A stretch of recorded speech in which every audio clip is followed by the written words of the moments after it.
የተወደዳችሁ ተመልካቾቻችን በአዲስ ኪዳን ጥያቄዎች ተመልሰናል። አሁን ደግሞ ከጃጁራ እንጀምራለን። ጃጁራ እና ግንቢቹ በጋራ በመሆን ነው ይሄንን ውድድር የሚያደርጉት።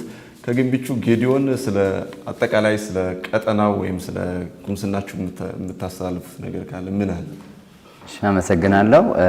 የኛ ቀጠና ከሆሳና ወደ 32 ኪሎ ሜትር አካባቢ ምሩቅ አካባቢ ነውና ከግንቢቹና ከጃጁራ ቁምስናዎች በዋናነትም ጃጁራ ነው እድሜ ጠገብም ስለሆነች እና ከጃጁራ ግንቢቹ እና ቅርብ ጊዜ ወጡ ደግሞ ሐዋራዊ ዞኖች አሉ።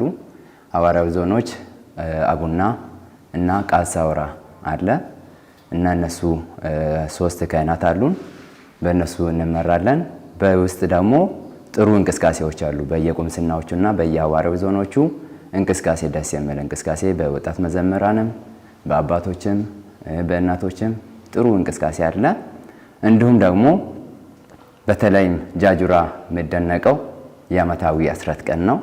ስለዚህ በየዓመቱ የሚሰበሰበው ከቁጥር በላይ ካህኑ እስከሚሸፈንበት ድረስ የሚሰበሰበው ዓመታዊ የእህል አስራት በጣም የሚደነቅ ነው። አንድ ጊዜ መጥታችሁ ብታዩ ደስ ይለናል። እናመሰግናለን።